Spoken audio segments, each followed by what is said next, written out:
दोस्तों, जैसा कि आप सभी जानते हैं, इनकम टैक्स रिटर्न के अंदर ई वेरिफिकेशन को लेकर के काफ़ी सारी प्रॉब्लम्स फेस की जा रही थी रिटर्न फाइलिंग के बाद। तो आज आईटीआर फाइलिंग से जुड़ा इम्पोर्टेंट अपडेट आपके साथ इस वीडियो में डिस्कस करने जा रही हूँ। वीडियो में आगे बढ़ने से पहले चैनल को सब्सक्राइब करना मत भूलिएगा, बेल आइकन को ज़रूर प्रेस कर लीजिएगा ताकि कोई इम्पोर्टेंट अपडेट अपलोड हो उसकी नोटिफिकेशन आपको सबसे पहले मिल जाए।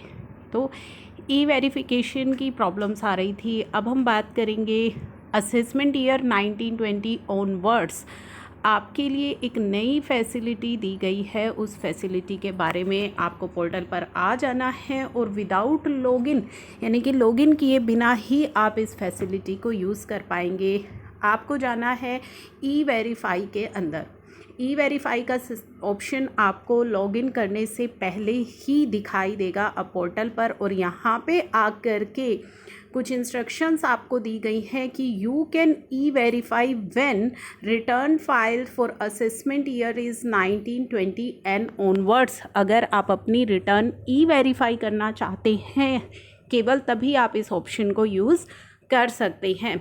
Return where DSC is not mandatory. तो आप ये जो ऑप्शन है वो तभी यूज़ कर सकते हैं व्हेन आपका जो रिटर्न फाइलिंग है उसमें डीएससी मैंडेटरी नहीं है। Returns are not filed by authorize signatory और रिप्रेजेंटेटिव असेसी। अगर आपकी रिटर्न ऑथोराइज सिग्नेटरी या रिप्रेजेंटेटिव असेसी के द्वारा फाइल की जा रही है तो आप इस ऑप्शन को यूज़ नहीं कर पाएंगे।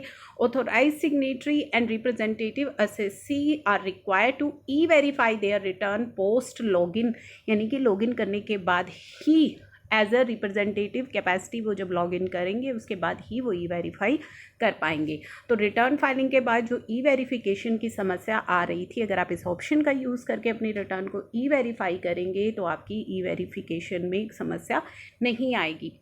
तो यहाँ पे ई वेरिफिकेशन के लिए जो स्टेप्स बताए गए हैं, assessment year 1920 and onwards he applicable रहेगा। आपको अपना पैन नंबर यहाँ पे एंटर कर लेना है। उसके बाद असेसमेंट ईयर में जब आप जाएंगे तो यहाँ पे केवल 1920, 20, 21, 21, 22 का ही ऑप्शन आपको दिखाई देगा। तो 1920 ऑनवर्ड्स ही आप इसे और जो है यूज़ कर सकते हैं। उसके बाद आपको अपना एक्नॉलेजमेंट नंबर डालना है, मोबाइल नंबर डालना है और कंटिन्यू करना है। ठीक है, तो इस सिंपल से प्रोसेस के साथ आप अपनी रिटर्न को इजीली ई वेरीफाई कर पाएंगे, क्योंकि बहुत ही ज़्यादा क्वेरीज आ रही थी ई वेरिफिकेशन को लेकर के।